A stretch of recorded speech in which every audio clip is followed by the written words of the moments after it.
Good evening. Call to order the Board of Education of the Garrison Union Free School District, November 20th, 2019 regular meeting. First thing on the agenda, as always, is the Pledge of Allegiance. I pledge allegiance to the flag of the United States of America and to the republic for which it stands, one nation, under God, indivisible, with liberty and justice for all.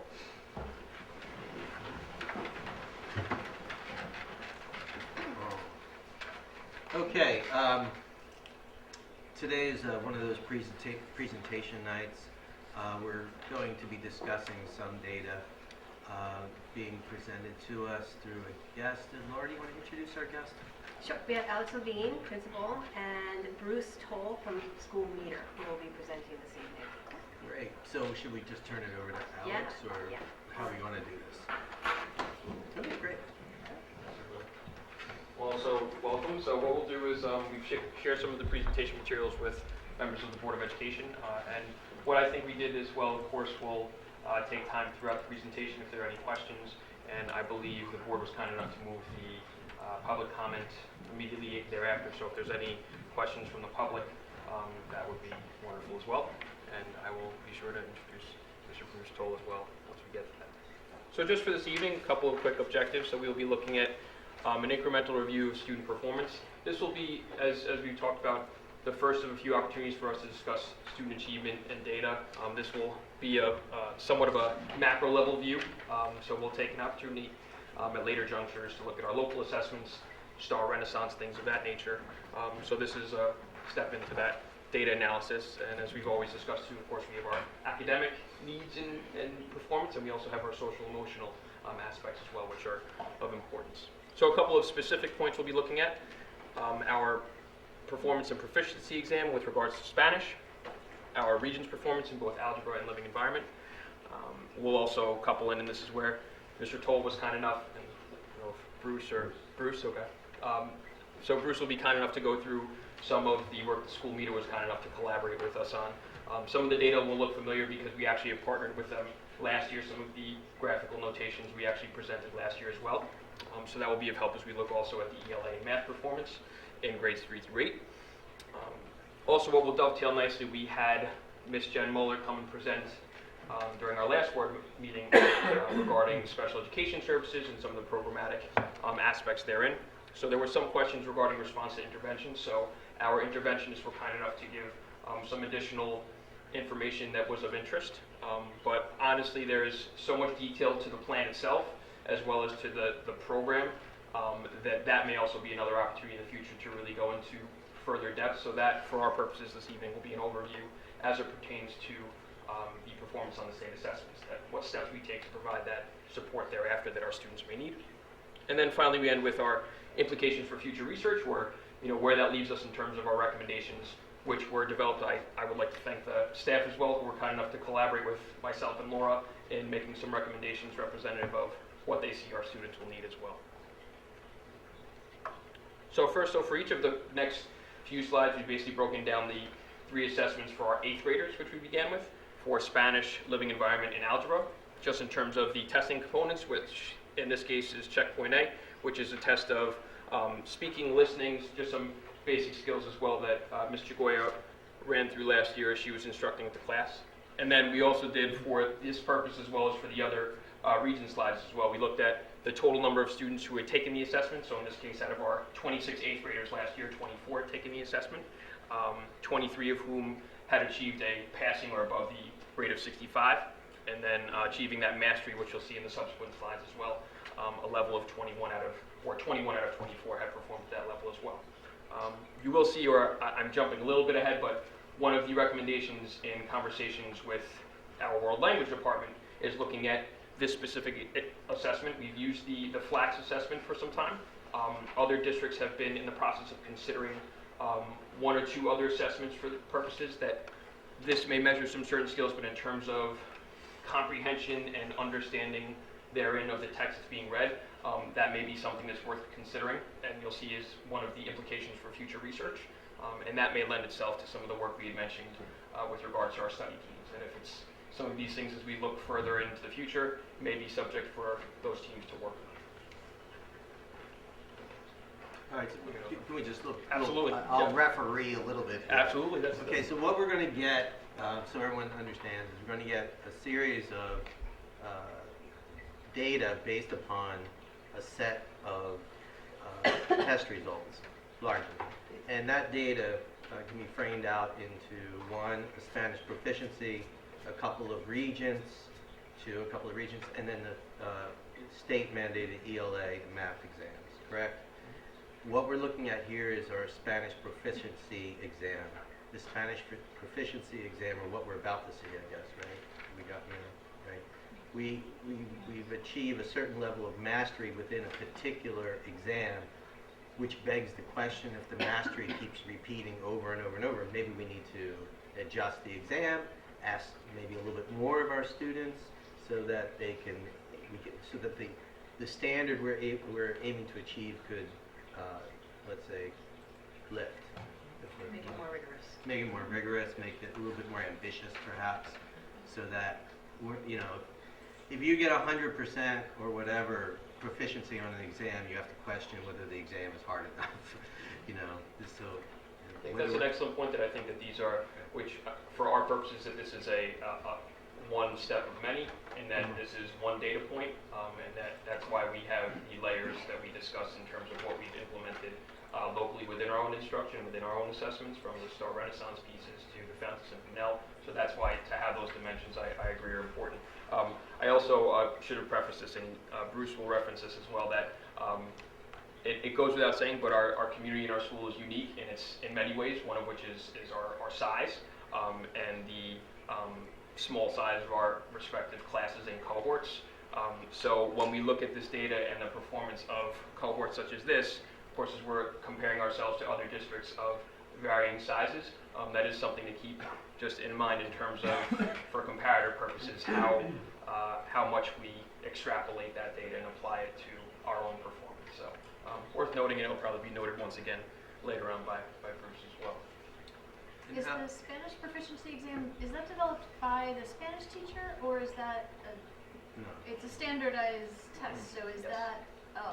that something? Is it an option to make it harder when when the teachers are developing it? That's an excellent question. So FLAX, it's basically a consortium of which I do not know the length of time we've been a part of, but we have basically elected to be part of this. So I think the feedback we've received is that we have been a part of this, but to James's point, it may be worth considering if this is of a level of rigor and if it's designed in such a way we feel it's fitting for our kids. Our teacher does not design this assessment. It's basically designed by the consortium. The samples are made available online as well, so there's a number of, much like the state assessments, where they provide past templates as well for practicing purposes, so the students have the resources they need. But to answer your question, no. So we would join another consortium, I guess, or go to another exam, which would measure things differently. Yes. I hope that at some point, in the not too distant future, we have a chance to talk about teaching Spanish, learning Spanish here. But can you give us kind of either of you give us a kind of a gut sense of how many of those, 20, can you go back to Spanish Oh, for yes. a second? So 21 out of 24 students have achieved mastery in Spanish. Do you have a gut sense of how many of them could actually conduct a 5-minute conversation in the Spanish language? The ones who have achieved mastery? Sure, I think that's something I wouldn't feel completely comfortable answering for the department and in terms of this. I know one of the measures is not a 5-minute conversation, but there is a conversational piece to this component. But I think your larger question is how many of these students are able to, and I think this has been discussed before in terms of for conversational purposes, that it's really a learned skill and that they can apply it in terms of actual dialogue, if I'm hearing you That's correctly. more or less what I'm saying. Yeah, the question, when you say mastery, we're saying mastery of the exam. Yes. But the exam is basically Spanish 1, the standards of Spanish 1. So we're mastering that standard. If we want to increase that standard, we have to go to a different measurement, different tool. Okay. All right. Thanks, Alice. So again, same format for both algebra performance as well as for living environments. So the basic structure of the algebra regions. in terms of the 4 different parts that are administered and the different questions and the credit that's administered or the credit that is given to those questions. So again, similar statistics in terms of out of the 26 8th graders from last year, how many had elected. I know some of the board had inquired as to how many of our 8th graders are in fact, and that speaks to in terms of our middle school students stepping into these accelerated programs. Not every single middle school student are taking the Regents, so that is something subject for conversation in terms of we speak of rigor, we speak of the opportunities, if we're making these opportunities available to enough of our students, or what may be some of the underpinnings of that. So that is something that was mentioned in some of our implications for future research as well. A question on that. So when you're saying then the 15 of 26, is the 15 elected to take the Regent out of 26 who could? 15 were enrolled within the coursework that then led to taking the Regents. Okay, thank So you. yes, sorry, thank you for clarifying. And our students do very well. It begs the question of whether we should be allowing more students to take the exam or allowing more students to be in the math classes that will prepare them to take the exam. And that's obviously a building level decision, but it's something that as a board we should concern ourselves with saying, is this the proper structure, or can we achieve similar levels of achievement or reach similar levels of achievement and have more opportunities for more students to get into that class, those classes that prepare them. When do we make the decision, when is the decision made for students and parents about, and what are the metrics for determining whether a student is slotted to be in advanced math in 8th grade? And that may be, I want to make sure to give these conversations their due time, and I think that we did in the recommendations as well. We did have some of that conversation in terms of accelerated opportunities for students. In this singular assessment, we can see that the students who did take the assessment performed very well, and you'll see in the following slide for our living environment, even more so as we've noted in the past too, in terms of all students achieving that level of mastery. In terms of looking at the criteria in our accelerated offerings and what have you, you will note too one of our implications for future research was from our experience at science and math departments respectively, feel that between the various criteria of academic performance in various content areas, as well as the option to take the entrance exam into these accelerated courses, among a couple of other factors that they feel pretty confident that right now that criteria is in place. But to your point, it doesn't mean that may be something worth looking into for our study teams if that is a point of interest. So. Just to clarify, for going into middle school, did all of the 5th graders get a chance to take the test to see? It is offered to every, yes. Okay. Yes. So yes, I know I jumped from between, so just for comparative purposes, so algebra and then to our living environment regions, which again our students are performing exceptionally well. And out of our 26, 13 students took and achieved that higher level of mastery, a different structure of the assessment. But again, that speaks, I think, not only it's worth pointing out that while this is the performance of our 8th grade, that takes the entirety of our students' program beginning as young as kindergarten. So I do think that when we speak of the success of our 8th graders, of course we're speaking to the success of our entire staff and the time and dedication they put into implementing the curriculum so our kids can be successful as they go on to grander pastures. So any questions about algebra or living environment? Fairly self-explanatory in terms of the performance. It's the success of vertically designed scaffolded curriculum.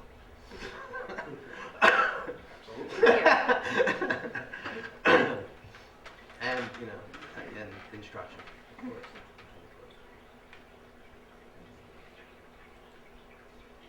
And then just a quick overview of so now we're shifting to our grades 3 to 8 performance in math and ELA respectively. So cumulatively there are 12 tests altogether, 1 in math and ELA in grades 3 through 8. The 4 scoring categories, so levels 1 and 2 are below and partially proficient levels respectively, and levels 3 and 4 are either meeting or exceeding those proficiency levels. Again, those scale scores and those targets, scale scores rather, and those targets vary depending upon what the state has dictated. So somewhat of a moving target, as we all know, but nonetheless a data point that we can hopefully have some takeaways from. And before I step in this, I did just want to add, so Mr. Bruce Toll has been kind enough to work with us last year and this year through School Meter. Has done a wonderful job in terms of consulting with us and really going into great depth in terms of the performance of our students and maybe some ways that we can take some learnings away from this as well. I do think it is worth stating as well that in addition to the wonderful work we've done here, previously he has sat in your respective seats where he was a member of Board of Education for approximately 6 years, part of which when he was sitting as the Board of Education president as well.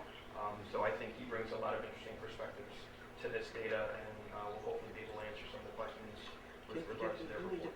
For the purposes of folks at home and the public, can you tell us just a little bit about who School Meter is, what they do? Just I'm not sure, did I? Would you, Sure. I will give the floor to. Yeah. Okay, yeah. Sure. Thank you. Okay. Well, it's good to be here tonight. All you folks to talk about some data. As Al said, I was on the Westchester School Board for 6 years, 2 years as president. And basically, in that time on the board, came to realize that the state was collecting tons of data that could have informed a lot of our discussions, but that we weren't able to bring it to the board table, not because we lacked interest, but because we really lacked the tools to do that effectively. And so School Meter kind of emerged in response to that as a way to try and make the data more accessible and to help. I mean, there's a tremendous cost in gathering the data when you think of that. You know, when you look at the ELA math assessments, it's 4 school days the students spend just taking it, not to mention all the preparation and work that goes into that. And so it just seems to make sense to try and get as much value out of it as you can. And that's kind of what School Meter's about. We've been providing districts around the state with our services for over 10 years now. Through Putnam, Northern Westchester, BOCES, which is the same BOCES you guys are part of. We provide our services to every district in the 3-county area, and as well as to other districts around the state. Basically, the goal with everything that we do is to use public data. Okay, so everything we do, we can talk about in public and share with the public, the stakeholders, but to provide a framework around it, a way to visualize it, so that you can see trends more clearly, focus your resources effectively, and communicate progress and issues. So that's basically what we do in a nutshell. In addition to the assessment data, we also do district management financial data, same kind of thing. Okay, so we're going to start out looking at some regions data, and then of course we'll turn and look to the ELA and map. Yeah, perfect, thanks. Okay. So this first slide here is fairly straightforward, very simple. And we're going to start out easy and we'll move to some tools that are perhaps a little more challenging to understand. I'll try and take you through them. But what we're looking at here is the math regions, Algebra 1, at over a 5-year span, from 2014 to 2018. Now you might say, where's 2019? And again, because we work with public data, we do not have data for every district around the state until that time when the state releases it publicly, which, as it turns out, is today. So it's an odd timing, but basically, our presentation will be through 2018, although you have had 2019 data for a while, and the state just released the 2019 data. Okay, so here's how this works. What we're looking at is level 4 and 5, which again is kind of the advanced, it's above proficient. Okay, passing is level 3. Level 4 is showing, one time the state was aligning that and saying that that was essentially at a level where you would not need remediation in college. That was kind of what the level 4 target was, and level 5 was even beyond that. Okay, so it was kind of introduced as an intermediate between the level 3 and the level 4. They just saw that as too large of a gap. And not all of the assessments have that. Okay, the math assessments have it, and the English regions has it. The new global history has 5 lines. But the other regions that have been around are 4 level regions. Okay, so we're looking at level 4 and 5. We're looking at the 2 higher levels of performance. And what you can see here is that students in Garrison are doing really, really well. If we look at the last 3 years, well over 80% are reaching that level. Now again, we're trying to provide context around the data. So when you look at that level, it helps to sometimes compare yourself against other districts. And what we're doing here with those black bars is showing the average for other districts in Putnam, Rockland, and Westchester County, so the three-county area. And what you can see is that even though you're a You're fairly talking small... about the thin black bars. Thin black bars, Yeah. right. So for instance, here you can see it's just a little over 50% are reaching level 4 or higher amongst districts in the three-county area, okay? And this is a very competitive part of the state in terms of performance of the school district here. Roughly around 50 districts. I can click on it here. You can see that 85.7% of students reached level 4 or higher in Garrison in 2018. There were 7 students tested, so a very small group of students overall. Larger group this year is also showing. And the average percentage for the three-county area was 52.9%. Okay? Can I ask a question? Yes, please. It's measuring. It's not measuring 80% of the population. It's not the percentile here is the percentage of students who took the test. Correct. It is the percentage of it's the district average. Okay, so if you look at each district, if you look at a district and they have 80% of their students reaching it, and another district is 50%, it's going to be the average of those two numbers. So if it was 50 and 70, it would be 60%. I see. So our average is actually the average of students. Average of students, right. Who took the test, or average of students who were available to take the test in 8th grade? Oh, well, it's only counting the ones that took the test, obviously. All right, so then when we're measuring against the black bars, we're measuring against those who took the test, correct? You're measuring against those that took the test in the other districts as well. Correct. And so, I think what you're leading to is that the percentage of students that take it, yes. Adding some context to this. Thank you. Yes. What you have, okay, is that districts that take it K to 8, that have K to 12 programs, often will have some of their students take the assessments, the same assessments you have, the living environment and the math, algebra 1. We'll have them take that in 8th grade. They'll have them accelerated to do that. And generally speaking, those students do better that take it in the middle school than the students who take it at the high school level. That just tends to be the case. So that's some context around it. You're having a subset of your students take these assessments. In most districts, almost all of the students are taking it. So there is a selection bias here.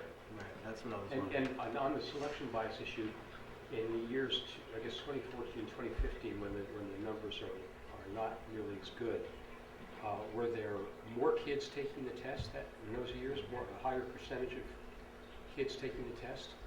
That's a very good question. You can see the numbers here. In 2015, it was 8 students, so it's actually a small number of students. And here you can see 18 students took it. So it doesn't seem real tightly tied to that. So what happens is that in 8th grade, or a little earlier than that, students are divided. Well, I shouldn't say that. What I should say is that there are students who are placed into an advanced math class so that they can prepare for this exam, right? Those are the ones that take it. In other districts, there are more percentage of the students participating in that process, correct? Right. Either in 8th grade or in the high school. Or maybe in 9th grade. Right. Because if you don't take Algebra 1 in 8th grade, you might take Algebra 1 in 9th grade. Correct. Yep. Same with living environment. Right. So the comparison is against a larger group of students, percentage-wise, right? Right. And I think that kind of gets back to... It doesn't diminish our achievement. Not at all. Right. I mean, what this is saying is that the students who are taking it are very well prepared. Okay? Yeah, And I'm just trying to understand, is there something we can learn from the difference between 2015 and 2016? Did we do anything different in 2016, 17, and 18 that we weren't doing in 2014 and 15? not from from this view of the data. I mean, this is something that Alex or Laura might be able to speak to, or in conjunction with the staff in terms of what might have been going on that might have impacted that. It's also such a small subset. There's only 7 or 8 7 students. It's interesting, though, what you note here is that the pattern mirrors the larger groups of districts for the most part. Right. And you will see that a lot of times. The other thing we can look at here, just, context. This is against this very competitive set of districts. If we compare against the state as a whole, you can see that we're even more elevated against the state as a whole. We can also look at level 5 performance. I'm sorry, yes, level 5, that's the top level performance here. So this would be reaching that highest bar. And you can see that, lastly, I think a good success metric is that all the students who take are passing, okay? And that isn't the case everywhere, as you can see, okay? But it is true here. Okay, so we're going to move on, unless there are any questions. Okay. Okay. The second slide is living environment. Here we're starting out with the top level performance. This is the 4 level regions. And you can see your performance over the past 5 years. Students have done very well on that. Again, putting on the context, you can see how dramatically better the students are doing on the living environment at the highest level than is true in other districts in this 3-county region. Same issue, but, and at level 3, again, all your students are reaching the passing bar. So that's the regions. Just by way of context, clearly, the Algebra 1 performance, puts you number 1, 689 districts in the state. If you look at the level 3 or higher, it's a 19-way tie on reaching that level 3. If you look at the level 5, the highest level, you would be 47th in the state. Okay, so that's just a little context. On the living environment, similar kind of thing. You'd be a tie for number 1 because you have everyone reaching it at the level 3, and that's a 19-way tie. And on level 4, the highest level, you're number 1 on that. Okay, that's going back to the top level here, most in 2018. Okay, and again, because 100% are reaching it. Okay, so again, I think getting back to the point that was brought up before, you can see your students are doing extremely well in this assessment. So perhaps the point of reflection is with more students participate. Okay, let's move on. Okay, this is a quick overview of the LA It's map. Manhattan. Yeah, we have a better structure for looking at this data, but this is keeps it on the same plane as what we just looked at. It's an easy view to take in. At a glance here, we're looking at level 3 performance, and you can look at the different levels. This would be level 4 performance for the district against Westchester, Rockland, and Putnam. What you can see here is that there's a fair amount of variation within the district, but also among districts as a whole. Okay, these assessments do vary quite a bit. I'll show you an example. Let's take a look at level 2 and higher. Okay, and I'm just going to look at the most recent 2 years. Okay, this is an example where context is very important when you look at these assessments. I'm actually going to put it statewide too. Okay, so the black bars are statewide performance on these assessments. And you look statewide, you look at 2018 results, and you look at what percentage of the students were reaching a level 2 or higher. Okay, and you can see that it was 81% of the state. Okay, if we look at the same cohort, this is the group that took it ELA 5 the next year, you can see that it's dropped to 64.1% for the state. So this assessment at grade level 5 was much harder than it was at grade level 4 to reach a level 2, okay? And that's not something that you see just in Garrison, that's something that districts across the state see. Right. Okay. That, just for the context, the board and the public should recognize level 2 is not proficient. It's still not. It's below proficient, yes. Yes? And this, now we're looking at 2019 data. Yes, we are. Okay. Yeah, thank you. The Regents releases their data differently than the state data. Right. Which comes from these kinds of tests. I should have mentioned that, but basically, the actual tests are taken in an April-May time frame. The state releases the first of this data usually in end of August, September. It varies quite a bit. So districts don't necessarily have the data available to make a lot of decisions with as early as they might like to.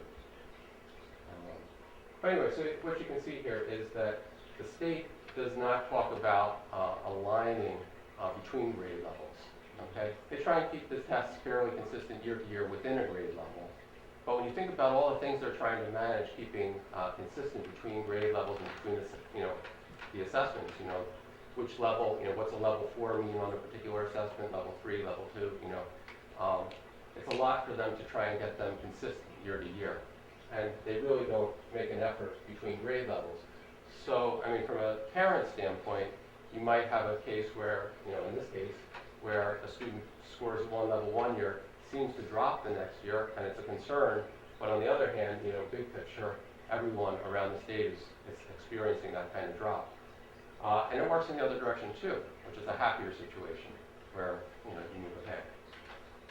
But that's why we do a lot of stuff with comparatives, so that you can get a sense of what's an artifact of testing and the way the state delivers the testing, and what's something that really is something that should be of concern.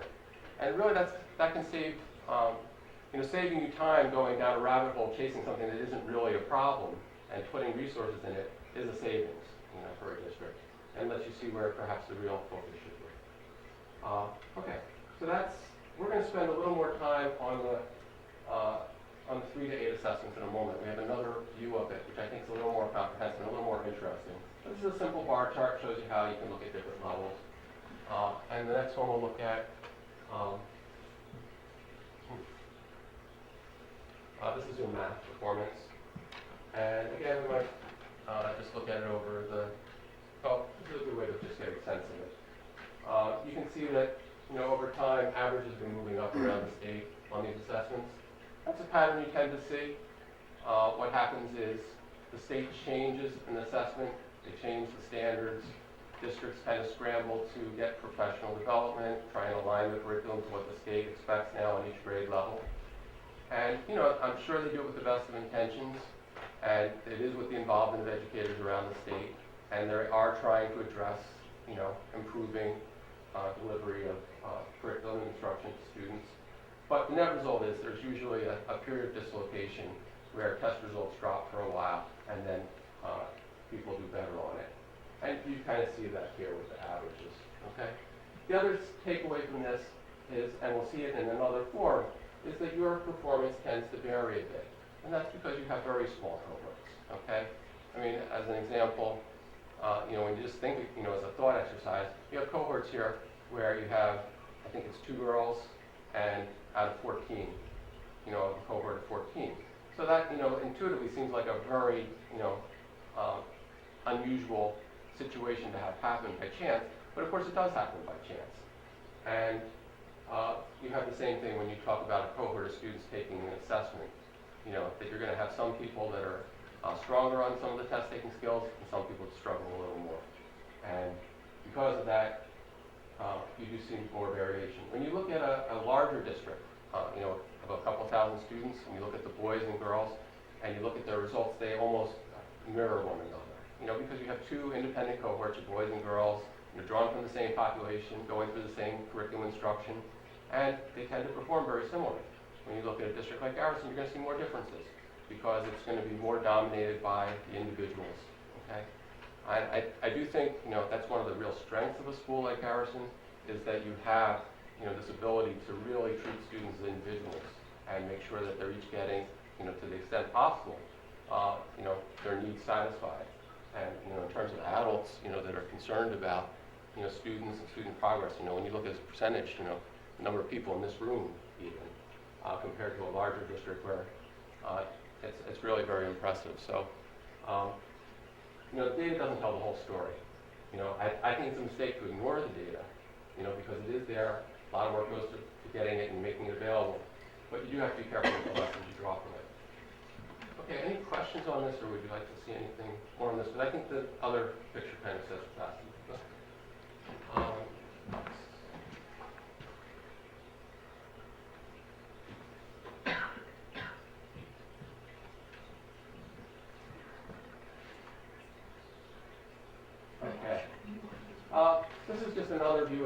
area.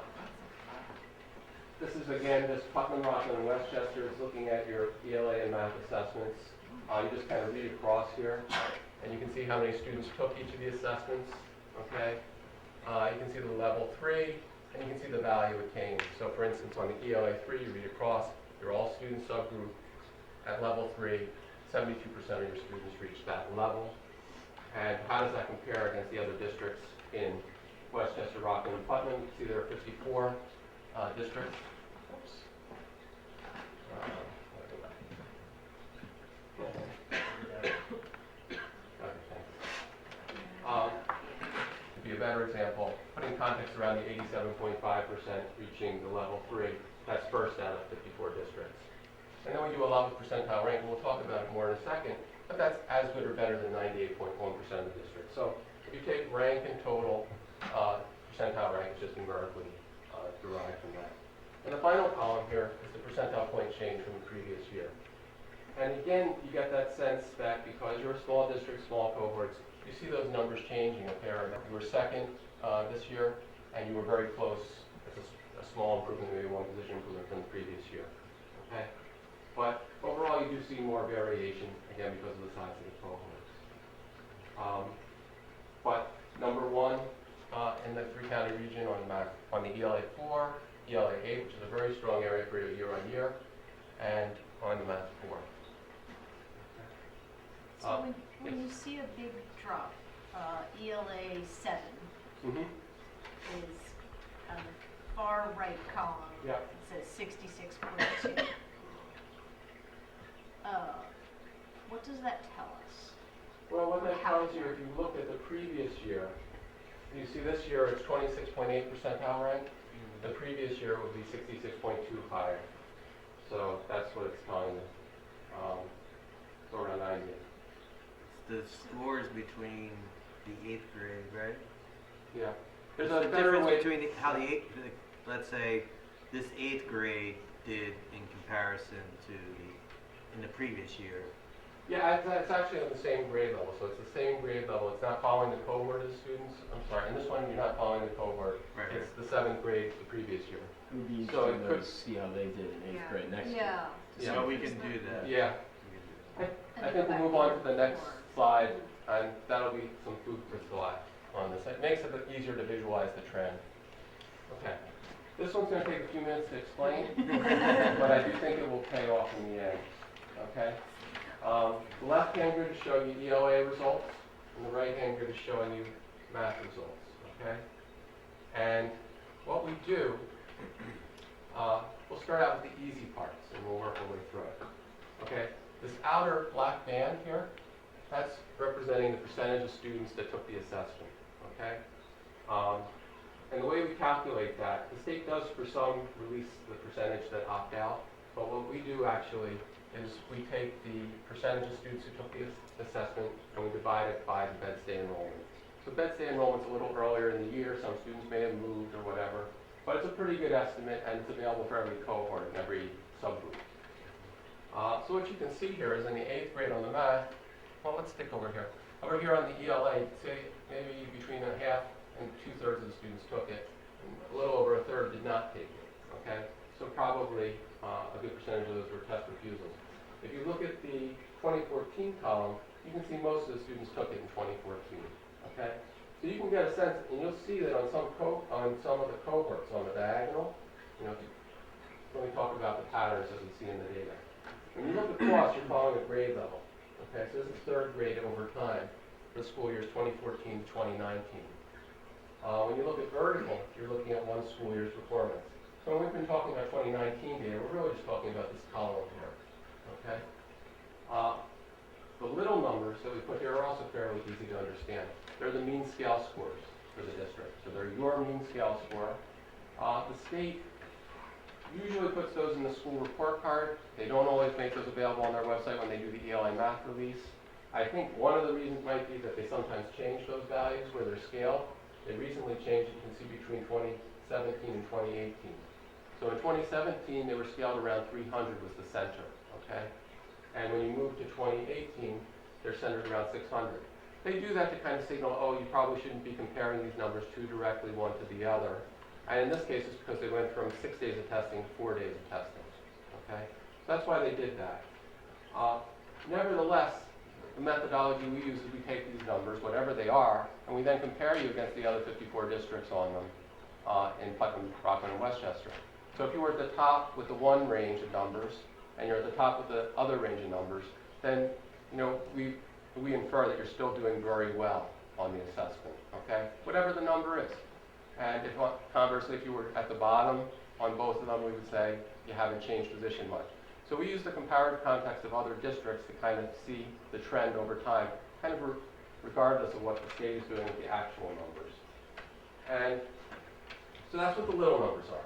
Why do we use mean scale score? We have the same report can be generated for the different levels.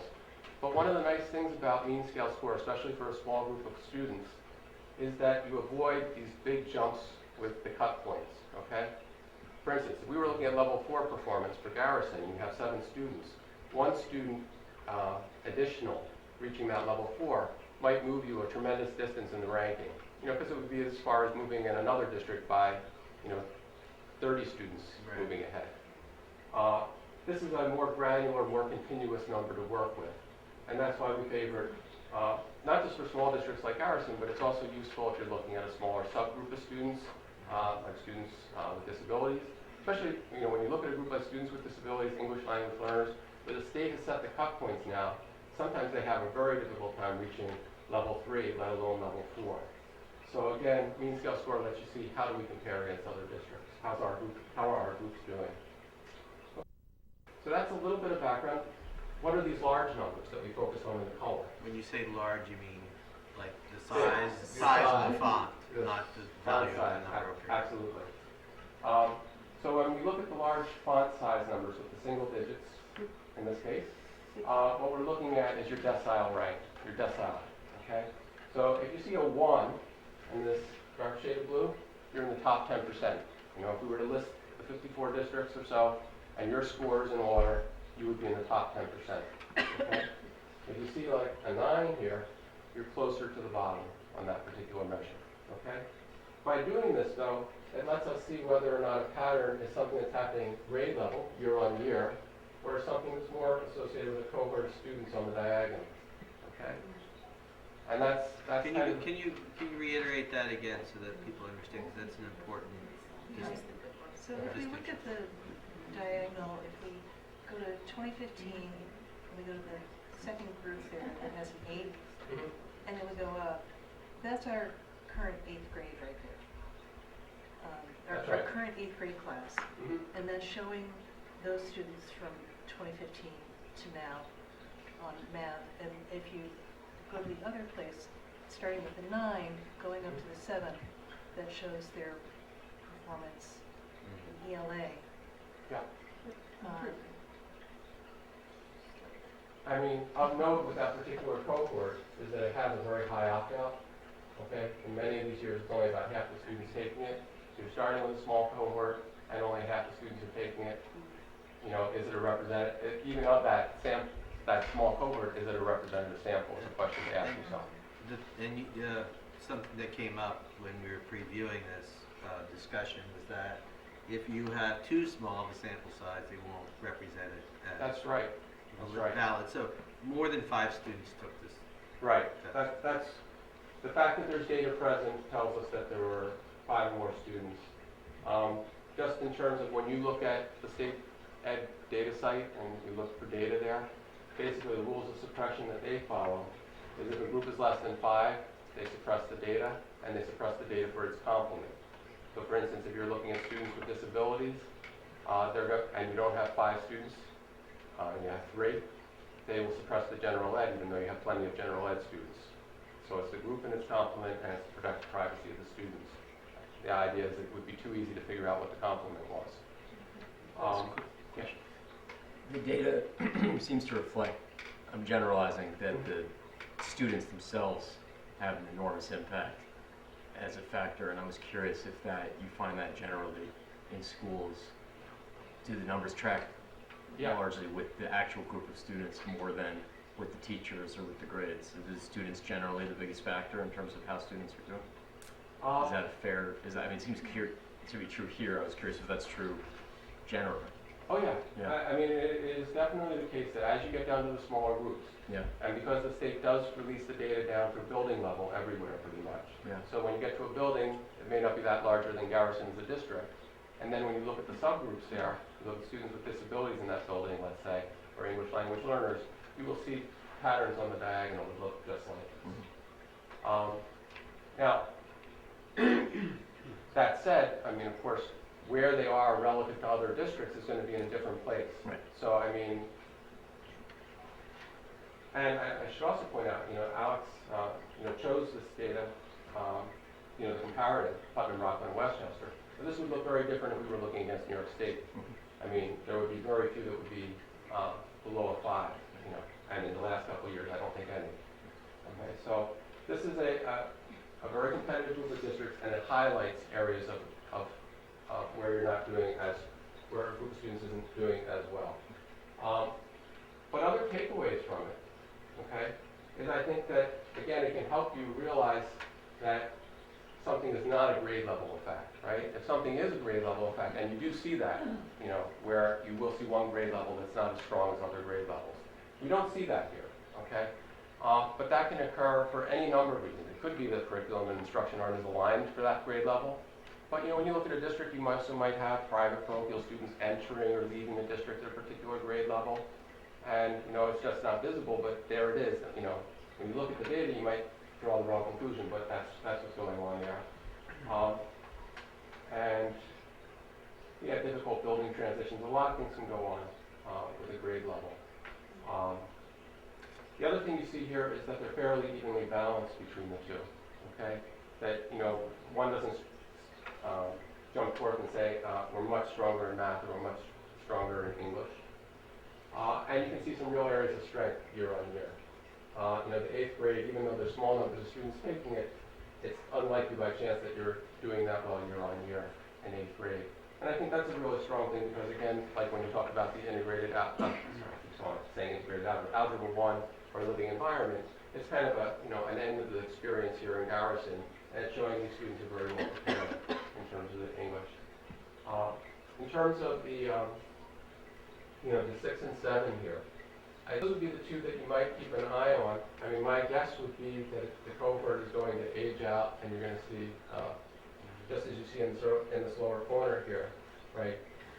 We have 2 years of very strong performance here, and a third here. I would imagine that you're going to see that move up. As this particular slide, as dizzying as it can be, to look at, actually has a bucket load of information in here, because you can watch the numbers. To your point, Jill, you can watch the numbers change. That is to say, our decile, right? Yep. Number might change, but look, you can also see that in the following year, maybe more students participated. Right. And maybe that participation rate might have drawn their score down a little bit, or more participated and it came up. So you can see what the buy-in factor, or maybe students willing to take the test. Right.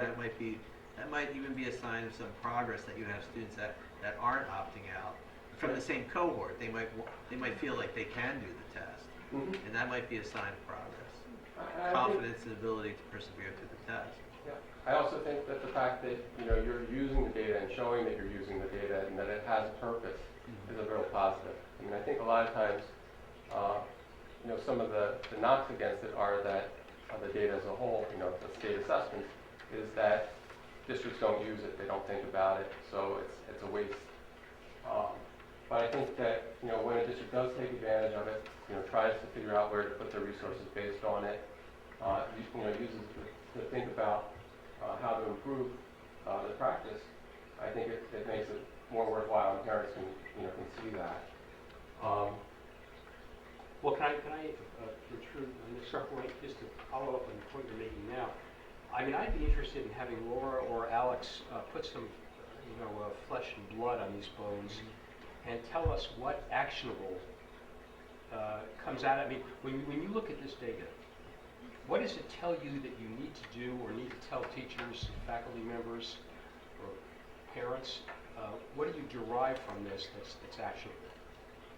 I think Alice is going to talk about that at the end, sort of what some action, some research needs to be done, conversations that need to be had.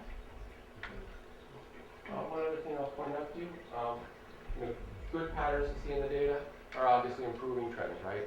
And you can look at it both on a grade level or on the diagonal. On the diagonal, you can think of it as more time in your district exposed to your program, is it having an impact on students?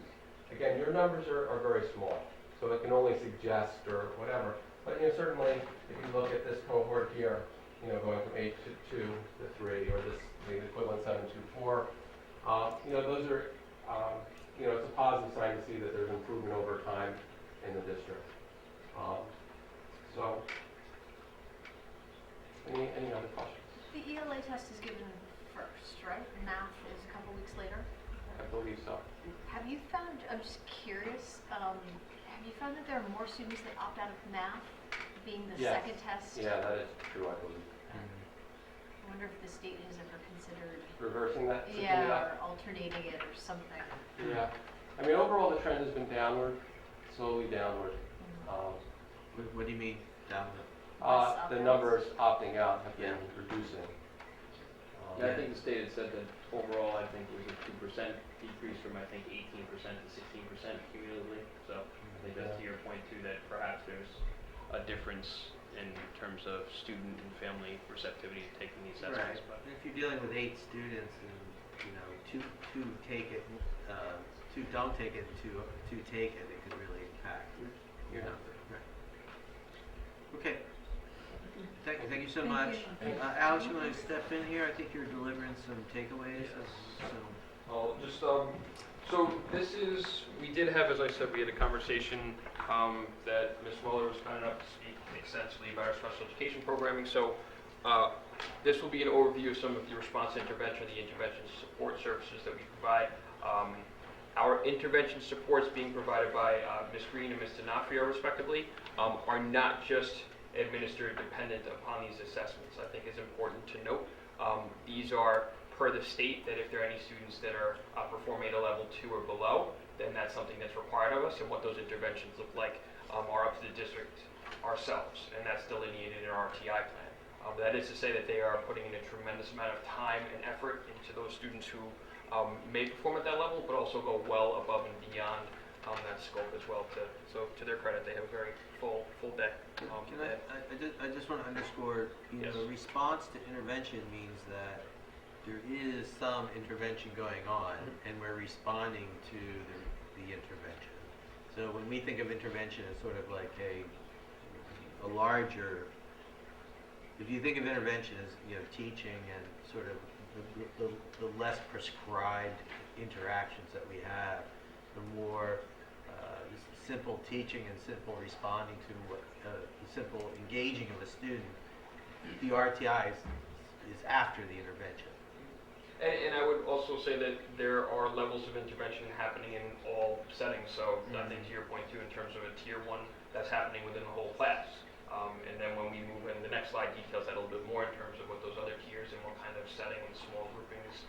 But those are just to provide different levels to support different kids and meet kids where they need us to meet them so they can be successful. It assumes that we're intervening in the student's life anyway, right? Right, and that's at our discretion, so per our plan too. So just a little bit, so the process begins with the high quality instructions. Struggling learners are providing with the interventions at increasing levels. I think it was noted as well in consulting with the team too that there was question regarding what kinds of resources and research-based programs that we are currently in use of. So being that our literacy component has been more established over the past years in our work with words of advice and using found something else. So we do have the level literacy components as well as Wilson, which are fairly established and have been used in our program. The math to date, since we have just, with the support of the community and the Board of Education, we have started to have a specific math interventionist as well with Ms. D'Onofrio. We do not yet have a specified research-based program, so hence we'll see one of the recommendations toward the end is perhaps that may be work going forward or recommendation to look into as well. In the interim, there was also some discussion too in terms of the curriculum that's developed in these different programs, and that is really quite adaptive and malleable. It's really dependent on what those students need, and it's basically crafted between the interventionists as well as their general education teachers. And that's also to say, too, many of our general education teachers, whether it's within their whole class or whether it's in collaboration with the interventionists, like at the middle school, for example, some of those teachers step into those roles and have that as part of their daily schedule. So a lot of us are all playing different parts and roles. So again, Ms. Green and Ms. D'Onofrio and again Ms. Van Decker as well as part of that team do a wonderful job, but there are many people who help to be part of this process. Just on that note, so if you have a student who, say, is in middle school or something who scored a 2 and the state mandates, as you mentioned, the intervention, you set the curriculum for that, or the teachers do, Mrs. Green, I guess, and that if it was like an ELA, Mrs. Green would then set the curriculum. In collaboration with the team, of With course, the it's tailored to fit what is being taught in the, it's But not you don't taught know in what they isolation. did. You don't know what they did wrong on the state test. So are you basing it off of like the fondness of now? Like how do you know how to respond to them? How do you know where their weakness is and what to improve on? Well, I think that's where we can actually, on a very granular level, we can actually extract the specific responses on the state assessment. So this is where we can either, I think, use the assessment to help inform our practice, but I think that our practice here goes very well beyond that, where again, Ms. Green and Ms. D'Onofrio will partner with the teachers to make sure it's crafted to fit whatever's happening in the respective content area. So it's really just, it's another dimension of our curriculum development. It's not really separate, it's not something they develop in isolation, and it really is something that is changed to the needs of the students. It's the best I can describe. And again, I think that this lends itself to, I know there were many questions of Ms. Muller, and I'm sure there will be questions regarding this overview that may lead itself. I think that perhaps in the future, if there needs to be a subsequent conversation more in depth, I'm sure we can speak with them and see if they'd be able to provide some more information than what's provided. Sure. Is there RTI in middle school? Like if you have a child that moves in from somewhere else in 6th grade and is found to be not at grade level, is there RTI only in the elementary school or is there RTI in middle school? No, in the middle school as well. So I'll jump. We're anxious for the next slide. So Okay. So short answer, yes. So we provide, and I will say there are some districts who the design in which it is implemented at the secondary level can look very different. So I will say that again, to the middle school's credit as well as to our interventionist team, that they have crafted a schedule. You'll see that I believe flex, it might not be mentioned here, but flex is that typically a 9th period, which is a flexible time. Some of our students attend band, chorus on an alternating basis. RTI services are also embedded within that period 9. So that's another reason why you'll see one of the recommendations was while we have Ms. Green, Ms. D'Onofrio, some of our middle school teachers who are using that time to provide that additional support for our middle school students, it's still found that more could be of use. When we have new students enter into the district, we go through, of course, we consult. That's why we have the records request to see if there were any support services in place, and we go through our own benchmark assessments as well to determine what else may be needed. So we wouldn't want to leave that, so we wouldn't just assume, nor would we just take that data and then assume to continue whatever was implemented in a previous district. You know, we draw our own assessments once they come here and join our community.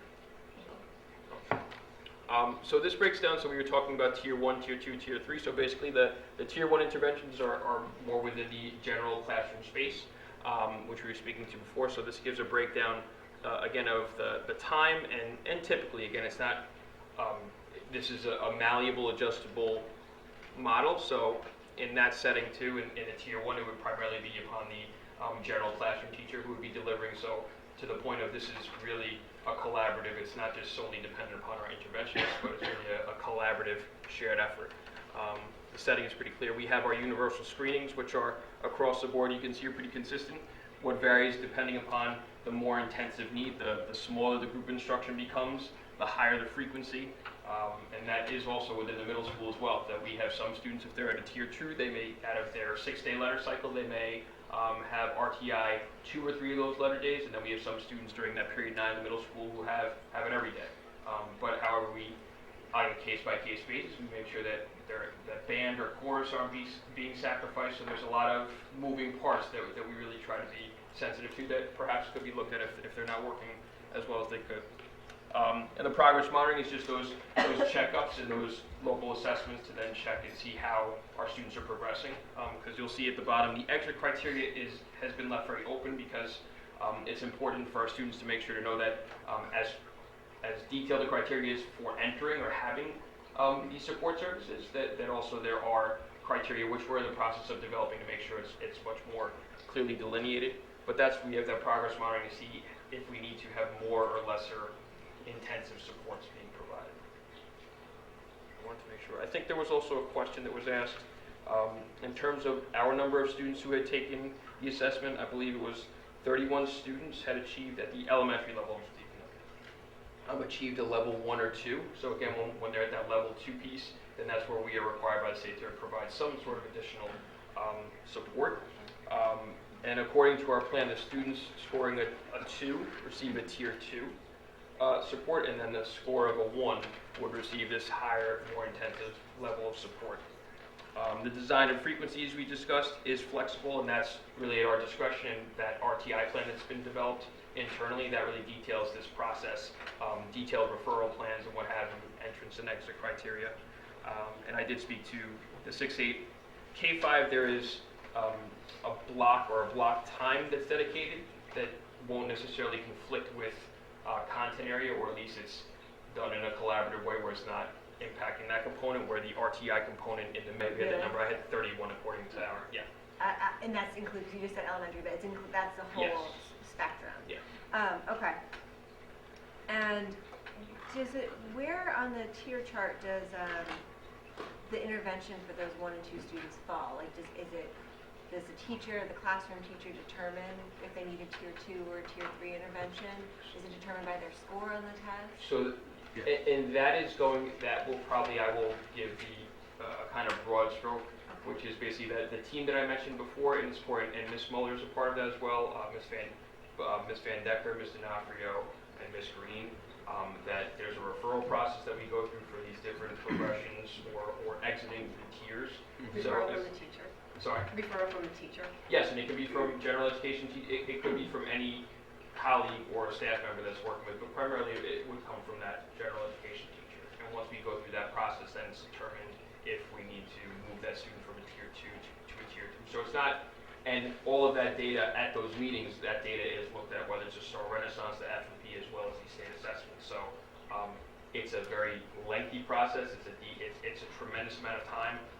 Our team has been taking time on Wednesdays to meet with different teams, whether it's meeting 1 week with a K2 team to meet on specific students of concern who have referrals that have been submitted. It is a lot of work and a lot of time that they spend to also then meet and speak with the teachers, general education, special education teacher who may also have that anecdotal piece too. So a lot goes into determining when that service or intervention rather needs to be adjusted. And again, I would say that's a broad brush, but I think again, if that is something that's of interest, I can speak to or see if we would have more content if that's of interest to the community and to the board from the intervention team. It sounds like it goes far beyond just whether they got our 1 or 2. It is. That's why I initiated this piece. I hesitated having the RTI piece being connected with our state assessment because I was afraid there would be that faulty connection. That there is a connection, but is not the only reason that intervention, and that's why I said that our interventionists are going well beyond the scope of what our state. So this is almost, we talk about rigor, this is almost like a bare minimum. Our teachers going well beyond that bare minimum for our kids. And we screen them, to figure out whether we have to increase services Or decrease, so making progress. Yeah, depending upon where they are, what tier they are. Mm-hmm. So it could be every 3 or 4 weeks, or every 2 or 3 weeks, or every 2 or 3 months. Yes. Okay. And groups and students can ebb and flow. So if there are skills that they are deficient in or need work on, they can work on them for a few weeks, and then they may not need it anymore. So the groups and individuals will change over time. Yes, too. they are. There'll be a constant group of students, but there'll also be some students that kind of ebb and flow. They're fluid is a good point. Okay. Great. And then That was This is probably one of the big Yes, so this is our, slides.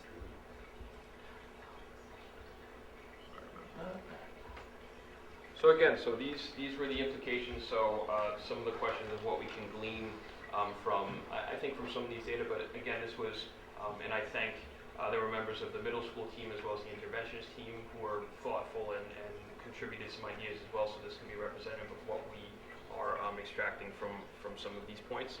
So I did mention previously in terms of looking at the FLAX exam and what we're using to measure Spanish proficiency, as some districts are using some other measures of assessment, so that may be an area to consider within the study team structure or elsewhere.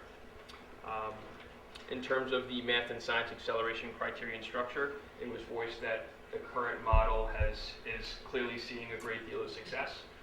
So it's expressed that that model in terms of the required criteria and how students would enter into those accelerated programs. And also with the understanding too, our teachers are very flexible in terms of there is a marking period or beyond that, where if the criteria are met, kids are still given the opportunity. And I've seen a couple of kids, make it past the original cutoff. Our teachers are very flexible and understanding of how students may be able to enter at a later time. But that has been successful in their measure. Continue math and reading RTI services with 2 full-time teachers, which thanks to the community support as well as the Board of Education, we were able to implement that, stemming from recommendation tangentially to the district priorities. And as I said, they are both 2 very fully subscribed interventionists. So I thank them for their dedication. We mentioned the research-based programming that's being used in literacy, so consideration now as we step into our district priorities and curriculum development in terms of looking at our math resources and curricular resources within the general education classroom, but then also how that may fit into our interventions program and what kind of research-based components we're using within that realm as well. This voice through the early intervention support is also making sure that we're implementing those supports, and our interventionists are, while there may not be, of course there's not a state test, thankfully, let's not wish that upon our kindergartners, but there is time dedicated each day where our interventionists will push in and collaboratively, whether take a small group or provide an additional level of support to students again. So it's not tied to your point, it's not tied to a state assessment anyway, but there is early intervention being provided to our students on the younger end of the spectrum, which is wonderful, and to their credit. I mentioned that piece about the math intervention program. So much so that as I mentioned, period 9 that's where our flex in, without impacting other core content area, that has become kind of the availability per our interventionist availability, because they need to make themselves available for K-5, and that works with the middle school schedule, but we're finding it's difficult to have enough staff available to provide the level of service that we would like to provide for our students. So that was something, again, there can be additional conversations, to flesh that out a little bit more as well. And then again, so a lot of this leads to some of these recommendations may best be discussed within the study team structure to see if these are areas within curriculum development, math, technology integration, respectively, that we would want to explore. Math, as I mentioned before, too. So I know that's a lengthy list of recommendations. I know if there's any question, or hopefully I gave a little bit of, yes? So are the study teams working now? And what can you tell us about the study teams? And how are they comprised? Right now we don't have that. We have a schedule, a draft schedule set, and so we're going to share that with staff and then have folks join the study teams. So we hope that they're implemented fully in early 2020. Okay. Thank you. Okay. There are a lot of questions here, but do you have questions, Jocelyn? I mean, the focus on the early intervention support at K through 2 level, I mean, that's one of the things that, a lot of people don't realize this because they moved to the area, but in New York, kindergarten is still an optional year, correct? It's not mandated by the state. Some districts have half-day kindergartens. Some have no kindergarten, and we have a full-day kindergarten. So I guess the question is how, is this a place for us to be creative? Right? The role of kindergarten in relationship to literacy, math, academic experience. You don't have to. It's kindergarten. We all get that. We don't expect them to break out the calculators. But there's a question of there's a kind of a lack of prescription from the state, a lot of lack of mandate from the state, which invites a certain creativity. Would you say?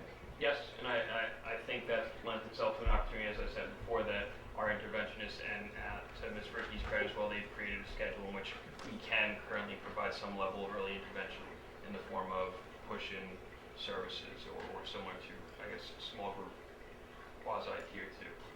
So yes, they are, I would say, currently doing that.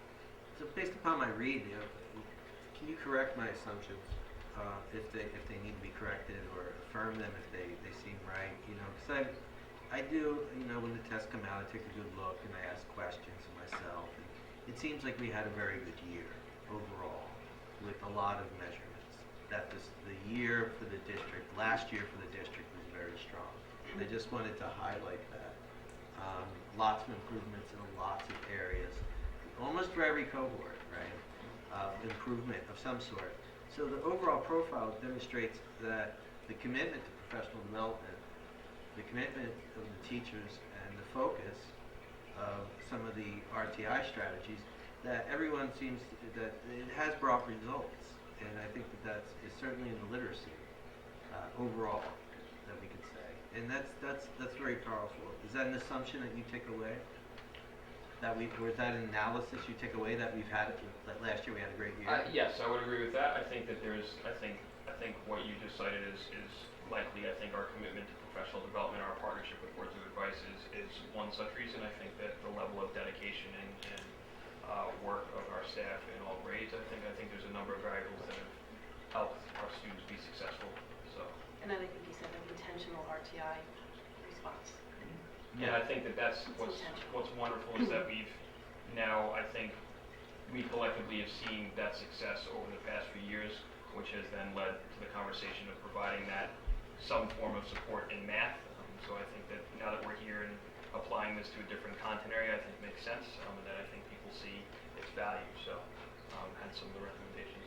And are there areas of concern that you say, well, looking at this data, there's some red flags here for me in this particular aspect of our performance, or there's questions that you would like to investigate further? I see the implications for future research. Certainly the Spanish proficiency, year over year you're scoring this high, you have to wonder whether we should be asking more of ourselves, asking more of the students. I think the recommendation that, and I believe Bruce referenced it before as well as myself, was with our regions performance, that while the number of students we have participating and taking the regions, of course they're being highly successful, so then that lends itself to the question of how can we perhaps encourage or have more of our students either feeling comfortable, or are we providing that opportunity, or looking at that process perhaps, or what, and it may be dependent upon, there's a number of different variables, but the basic question of how can we perhaps have more of our students at a point where they would be comfortable taking those regions, much like your observations of the Spanish proficiency. Right, but when you pick a measurement tool as well, you're also trying to figure out what the goal is, right? So if we want to, I think it might be a good time to rethink our commitment to Spanish, our commitment to modern languages in general, and whether we want to expand the offerings or deepen the offerings. And obviously there would be budgetary impact to that, but it also could be certainly scheduled out differently.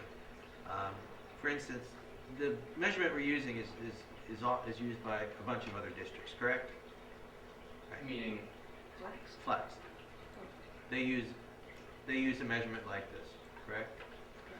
I would have to look at the exact numbers, yes, but I also understand that some districts are looking at other alternatives. So the state mandates 2 years of a language other than English, right? We provide 3 years. At least 3, right? Sometimes a little bit more in previous iterations. But yet we use the same tool as those offering 2 years in Spanish. Even though we're offering 30%, 33% more instruction. So maybe we need a tool that says, because we're offering 3 years of full instruction, maybe we need a tool that sort of tries to capture what we want to capture. So there's a bit of like, I think the commitment, it would be great if it was deeper, and I think the ambition ought to be a little bit higher. I have no power. But I really think that that's something to look at, right? So, and something to caution. Questions, other follow-ups. What's your gut feeling about things you want to focus on, Alec?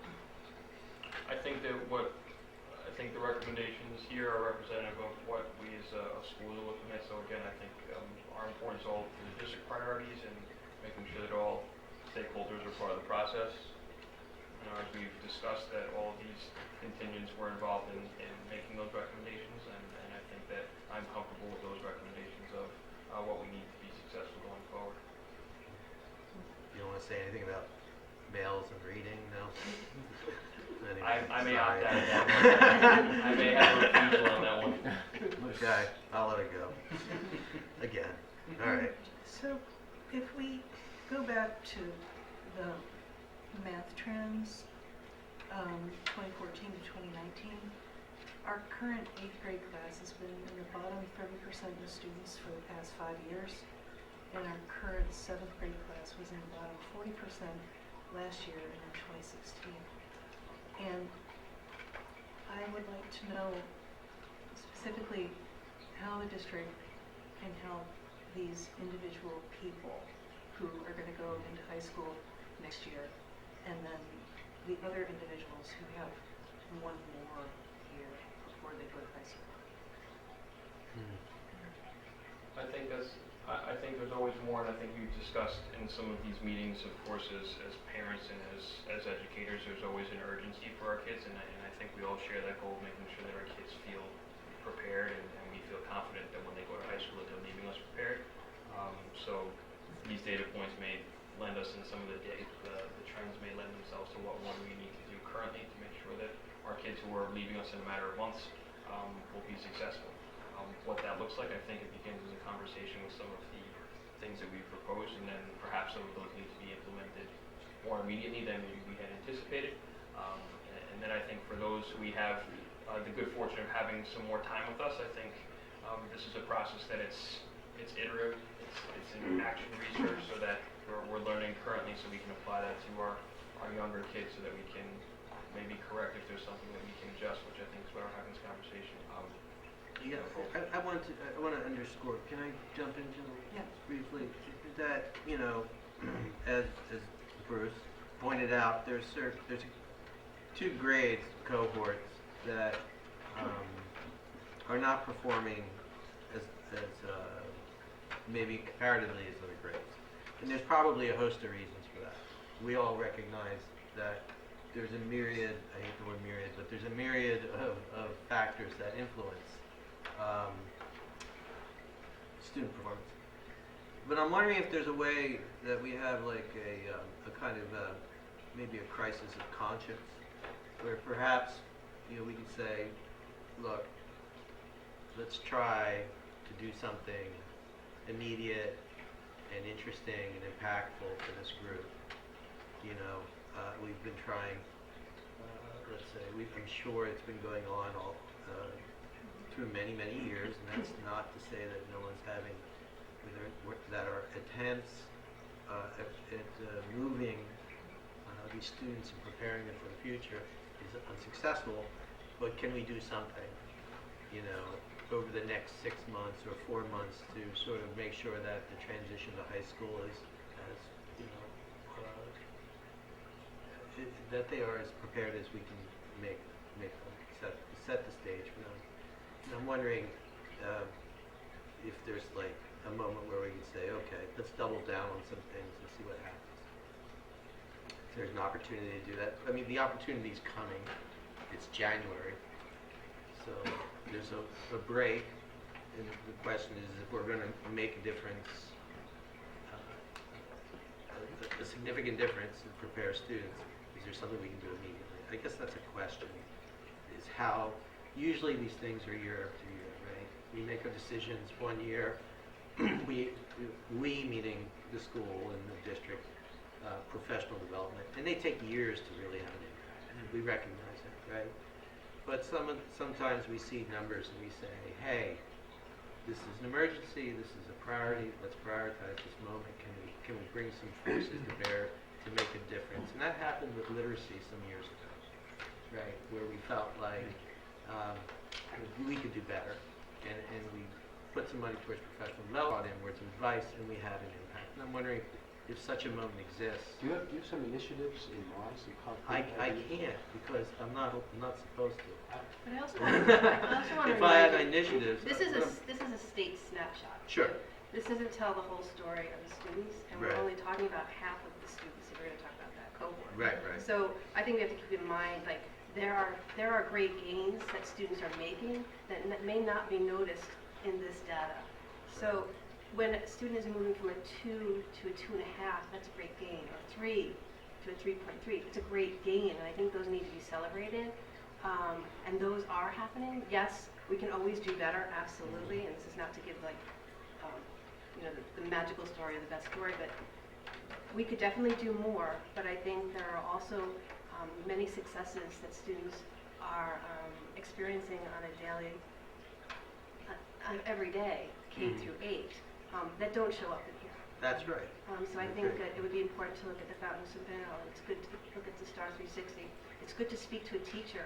It's great to read your child's writing and see from the first day to the 3rd month in, when there's a publishing party, of all of the things that they have learned and the skills that they're exhibiting. So this, yes, it's concerning when you see these things, and I think there is urgency, but I just don't want to forget those successes that students have every day in their skills and their understandings and comprehension. And I would agree too. I think that the urgency is reflected, and I understand in terms of timeline, but I think that we all recognize that more can and should be done.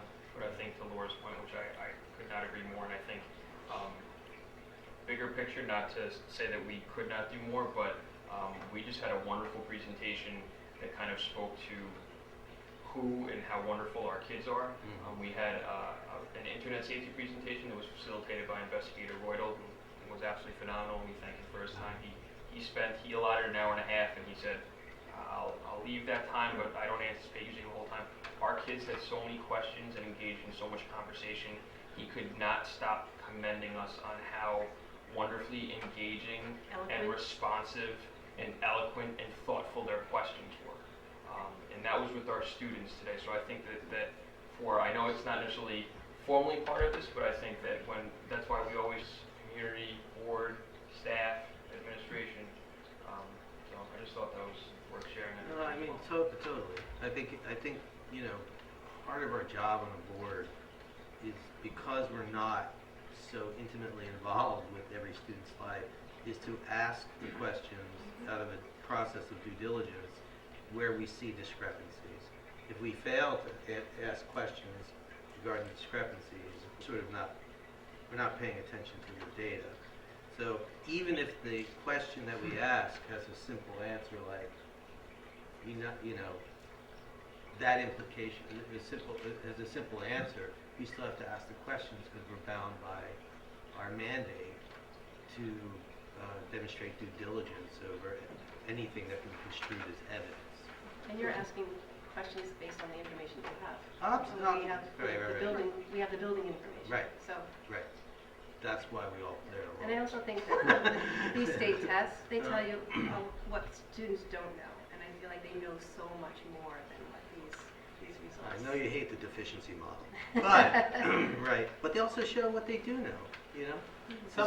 And I imagine you are more aware of this than I am. I'm sure you've been talking about this for years in the building about these 2 grades. I'm sure there are a million factors, but it does jump out just on this very specific criterion, leaving aside all the wonderful things that have nothing to do with the tests. And there's all sorts of conversations about the tests and why they're not particularly helpful in lots of contexts. But in this very specific context, it is noteworthy that these 2 grades do seem to have different results than all the other grades. Yeah. Yes. It's true. it may not be all that meaningful, but Yeah. it's necessary to ask the questions. Okay. Is that it? That's it. All right, thanks, Alex, appreciate it. Thank you, Bruce. Thank you. All right, Thank you.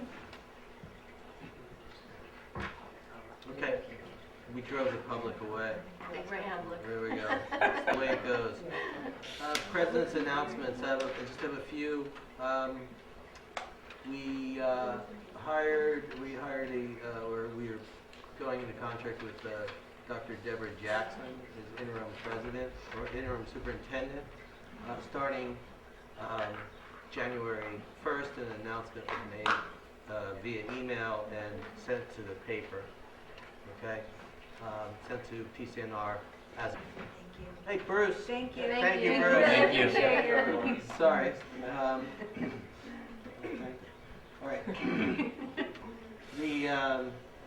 The other, we have a retreat on Saturday. We'll be retreating with Haldane to discuss a board evaluation tool. And that will be at Winter Hill from 10 a.m. to 2 p.m. Just want to remind the board of that. Let's see, I would encourage the board to look over the board goals as we pivot toward the holiday season and see whether we are doing what we hope to be doing. I think that it's an important thing to monitor. And I feel like I think that's about it, other than wanted to recommend that we definitely clean up after ourselves and fold the laptops up and put them up Log there. out. Log out and make sure we clean up our messes here and there and help with the coffee and the cookies. Okay? Yeah. That's it. That's all the announcements I have for now. Okay. Superintendent's remarks? Oh, thank you. Good evening, Garrison. Nice to see you all. Hi, Nancy. I just want to thank Alex and Bruce for a thorough and comprehensive presentation. Their time, commitment, sweat, in preparing it is much appreciated. Thought it was informative and it raises questions for the future. It will inform our study groups. Just wanted to say on the personnel front, we are in the process of looking for a teacher aide to replace Matthew Evans, who has moved on. We just had noticed that Ms. Chicoya will be leaving us in the beginning of December, so we will be searching.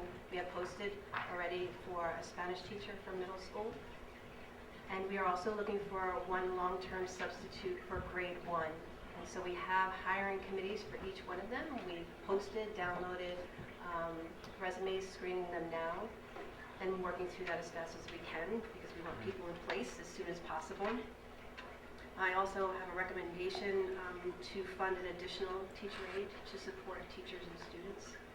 So I will be bringing that to your attention possibly the next board meeting.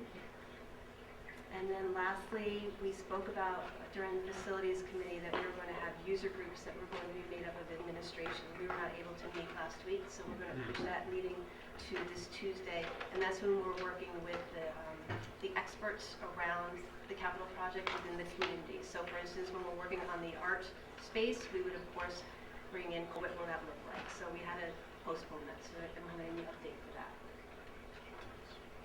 And that's it. Or is Shibuya leaving the end of December? Well, her long-term sub-position ends December 3rd. That's Right. Yeah. So she's has spoken that she'll be flexible to make sure that we have to try to make sure that our students have a smooth transition.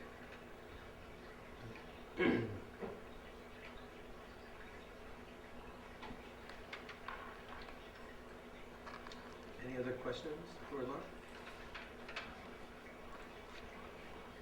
Okay. Principal's remarks. We typically use the presentation. Yeah, We've heard well enough done, about Alex. it. Would you really like me to have further remarks? Sue, thank you for your patience. Financial reports? Actually 3 months of treasurer's reports here. I'm not going to go through August and September since it's basically old news. I'll just go through October, but if you have any questions on any of those. And the reason being that there was a lot of activity going on in the business office the last couple of months with the taxes. Everybody knows that story.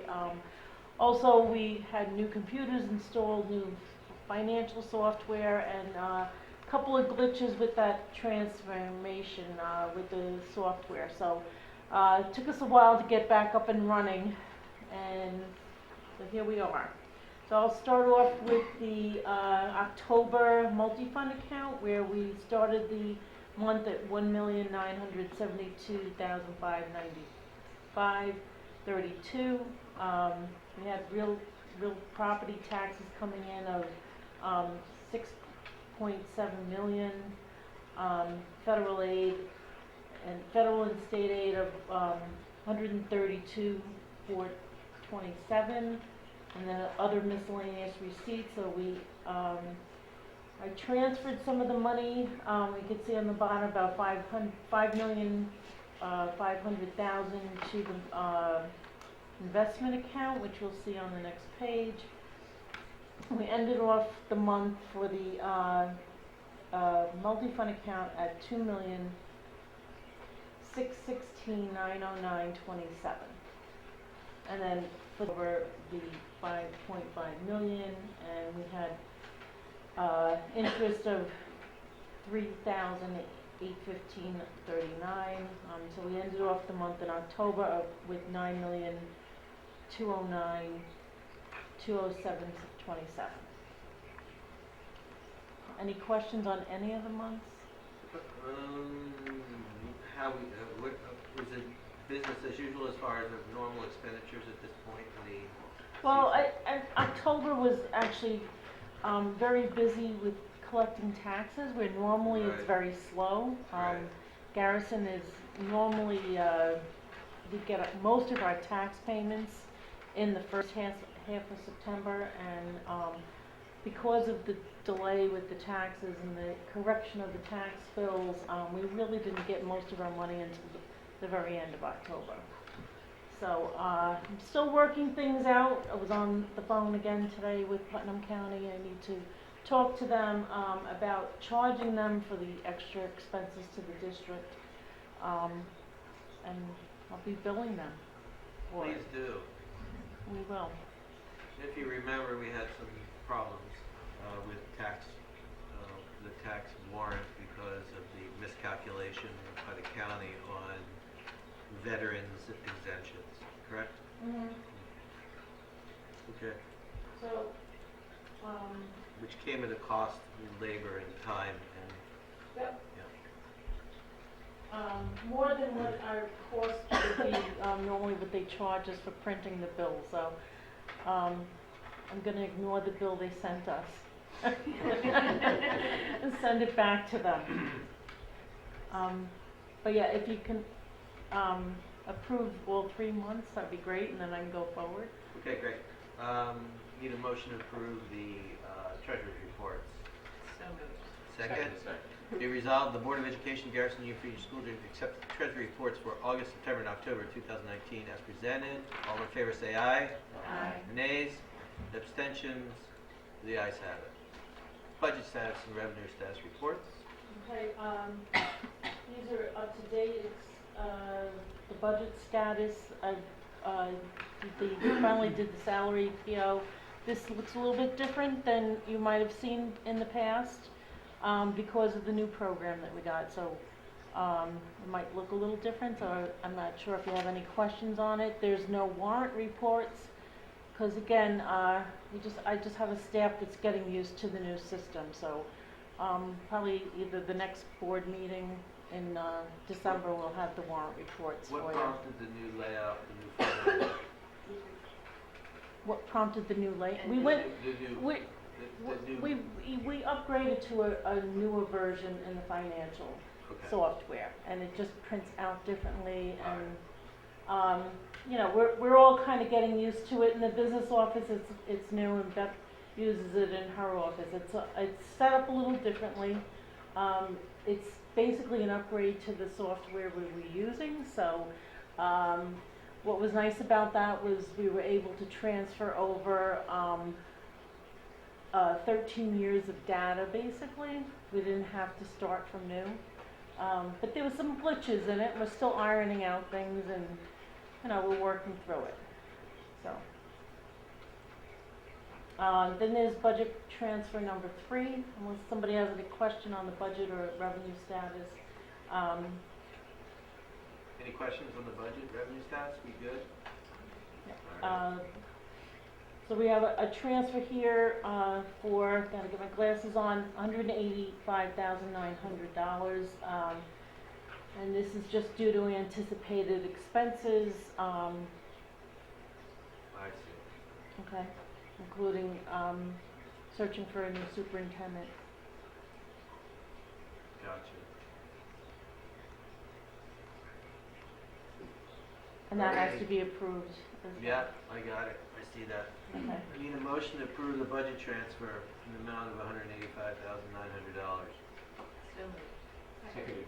Now, be it resolved that the Board of Education of Garrison Union Free School District approves the budget transfer number 3 in the amount of $185,900. All in favor say aye.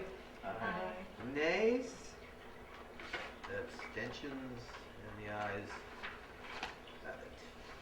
And then last but not least, we have 2 small claim assessments.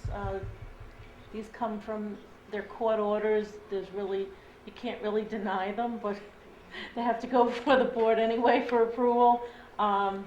Basically, we have to issue these refunds. Somebody, 2 different people. They challenge their taxes? Is that yeah. what happened? They challenge their assessment? Is that the Yes, Okay. they were in the courts, and we were basically told that we have to pay these. Remind the board members, you don't have to challenge your assessment. Could be just fine as is. All right, be it resolved, I need a motion here to approve the refund of taxes as indicating the following stipulations. Seconded. Great. Be it resolved that the Board of Education of Garrison Union Free School District hereby approves the refund of taxes indicated the following stipulations of settlement of small claims assessment review, also known as SCAR, totaling $1,246.24 to the Chateau, which I imagine is the last name of Yes. the Chateau family at 2019, $632.57, and the Freeds 2019 at $613.67. All in favor say aye. Aye. Nays? Abstention? And the ayes have it. All right, great. Thank you. Consent agenda. We need a motion to approve the consent agenda items B through F. So moved. Okay. Second? Second. Are there any questions, comments, grave regrets around possibly item E on the consent agenda? Yes. James, would you like to share your feelings? I'm deeply happy for you. The public should know that we're accepting the resignation for the purpose of retirement of Beth Murphy, who has served this district admirably, successfully, and faithfully, and we can't ask for a more professional member of our community, and we just Or a better person. or a better person. Thank you. Very nice, thank you. Anyone want to say congratulations? Yes, congratulations on your retirement. I look forward, I hope you come back and visit sometime and tell us about all the fun ventures you're having. I don't know, sure. Go through time. I know you're gonna miss these meetings, so come on back. We have February 28th.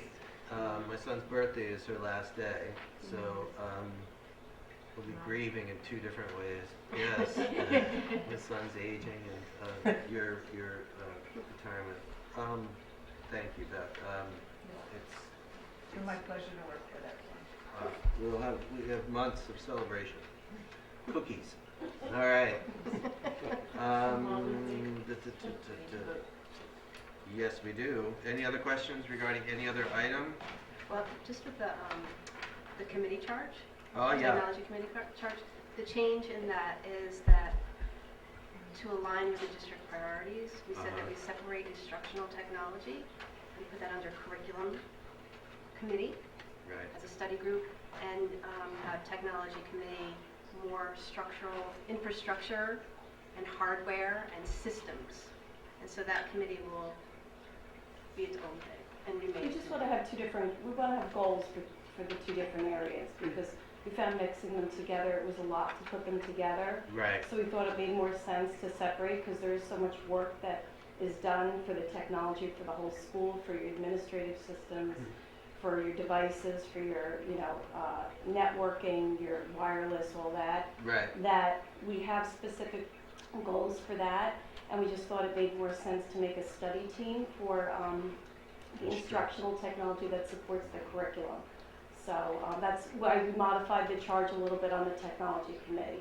So the technology committee will meet 3 times a year, more if needed, but we have more specific goals that we've set for the technology committee and the technology for the whole school.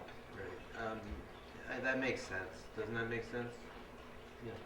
So the instructional design or the instructional team can focus on those. More supporting the curriculum, the tools that they use to support the curriculum. Right, and it's also a different cut. They also, all right.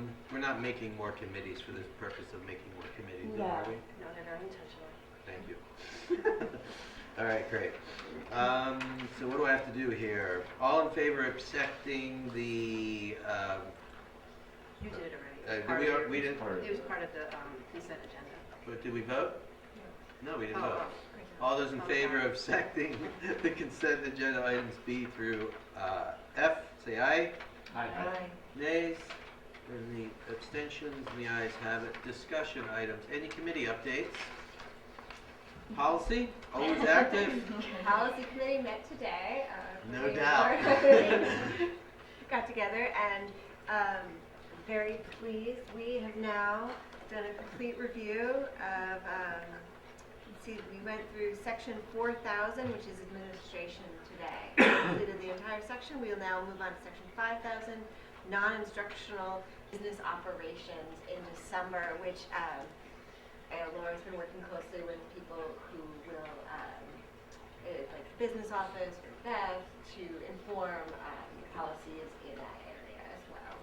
Right, I'm sure it needs a little updating, right? So. It's the 12-page wellness policy.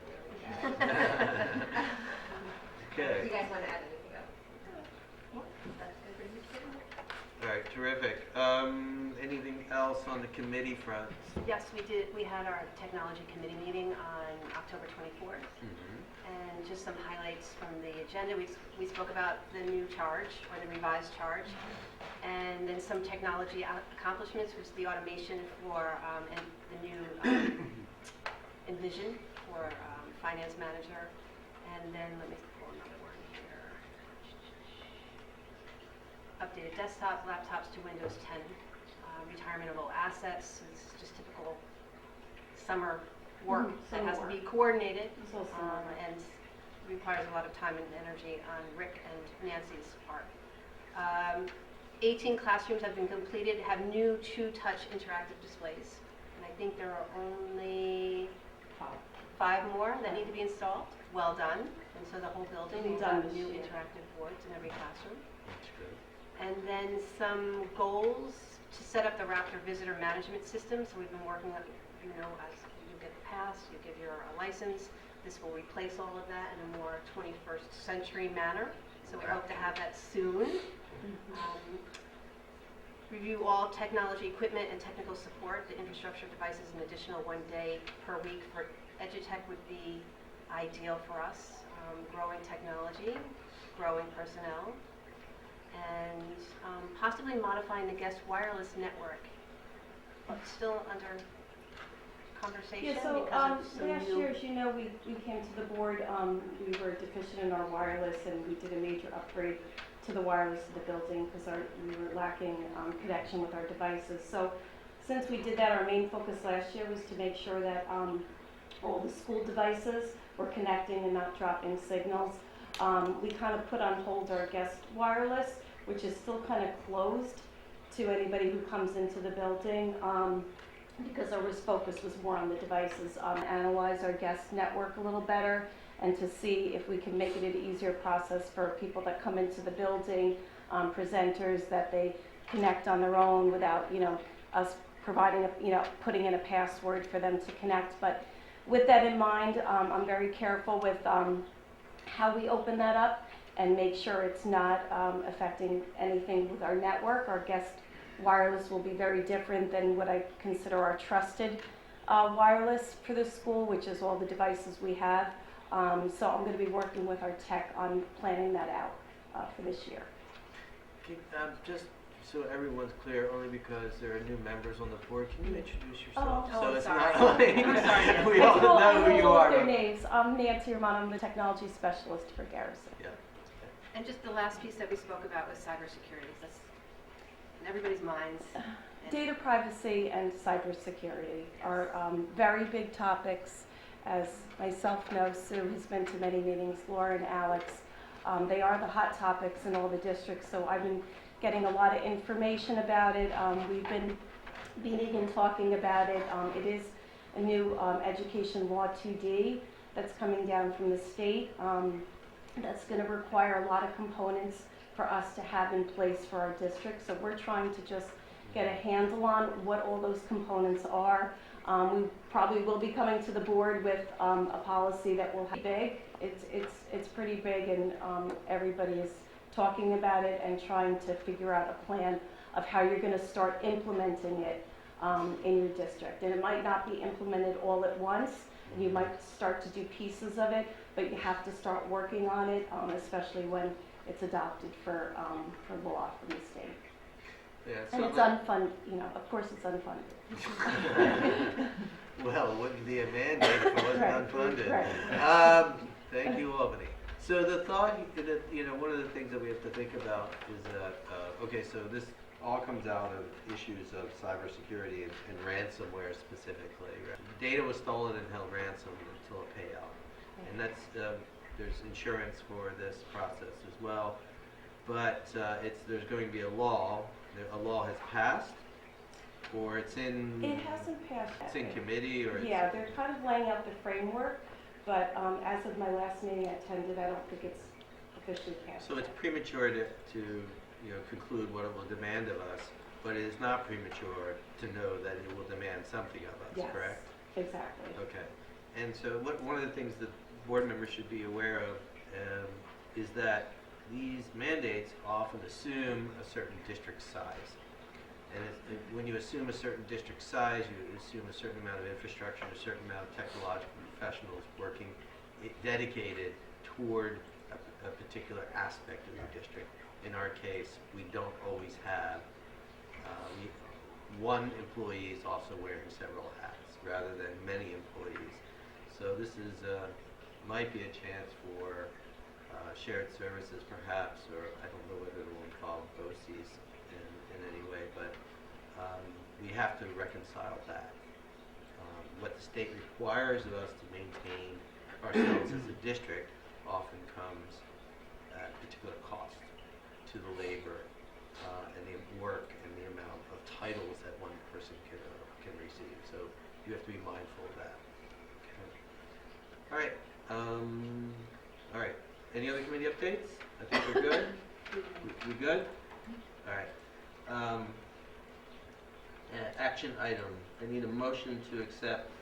This is about the impending search for a superintendent. We have to have an action item regarding a search consultants. I need a motion. Second. Be it resolved that the Board of Education of the Garrison Union Free School District approves the retention agreement dated November 20th, 2019, by and between the Board of Education of the Garrison Union Free School District and District Havoc. District-wide search consultants as laid out by that letter sent to the public and will be printed in the papers will indicate who district-wise is and the principals involved in that. So you can look to the letter. Dennis. Okay. I'm good. All right. Board comment. Board member comment? Sarah. Yeah. I'd like to thank Laura for all her service to the district and everything she's done to help our schools move us forward. For what you've done as a new member working with us closely, and your continued great work on us. Truly appreciate it. Thank you. Thank you for all your time. And also, as we are looking ahead to next meeting, I would like to suggest that all board members look at, because I think DASA is our next presentation. Yeah, I wanted to ask about that, but I spaced it. Yes, is our next presentation? Yep. And I'd like to suggest that everybody look at the current DASA policies in your policy binders, just so you have an idea of where we are right now and what our policy addresses, and it might help, you know, inform the discussion and questions about where we want to go with policy. Sarah, can you let the public know and other board members what DASA actually is? Sure, DASA is the Dignity for All Students Act, and which is a wonderful state mandate that basically says if you see discrimination in your school, bullying, harassment, there is you're mandated to report it. Tell me if Yes, there's a procedure. And we have a DASA coordinator. We are required by law to have a DASA coordinator, and there's a process for where those reports go. There's investigations that happen if somebody brings forth a harassment complaint. There's a lot of law around this, so the policies are generally very closely tied to the legal requirements. Whether ours are up to date, maybe not so much, but it's a good idea to know where we're starting with this conversation so we can find out where we want to end up with the policy specifically. Board comment? Yeah, I just wanted to go back to thanking Laura because I've gotten the longest. I'm the senior member of the board. Nice spirit. Laura, I just want to thank you for your kindness and your warmth and the hard work that you put into this job.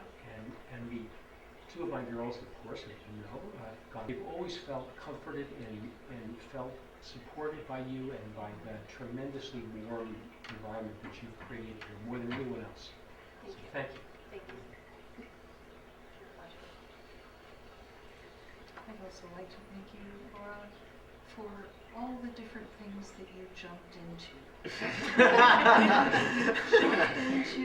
Environmental education, and you went out in the forest with young children, and you turned over bark with them, and you remarked on insects, and What did you say?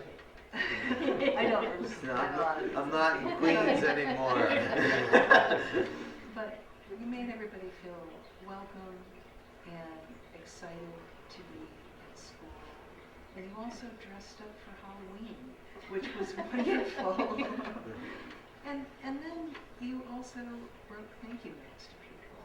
And so I'll echo what David said. Thank you for your kindness. You hire a superintendent, but you don't always get a human.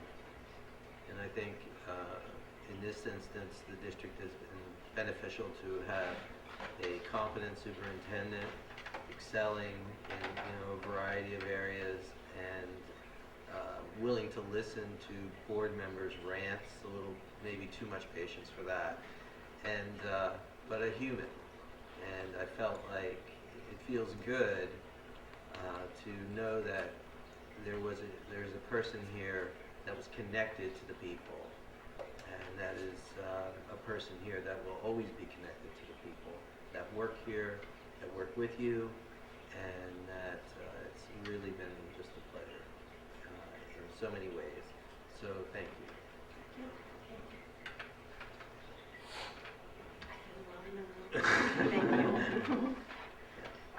All right. I need a motion to adjourn. So many.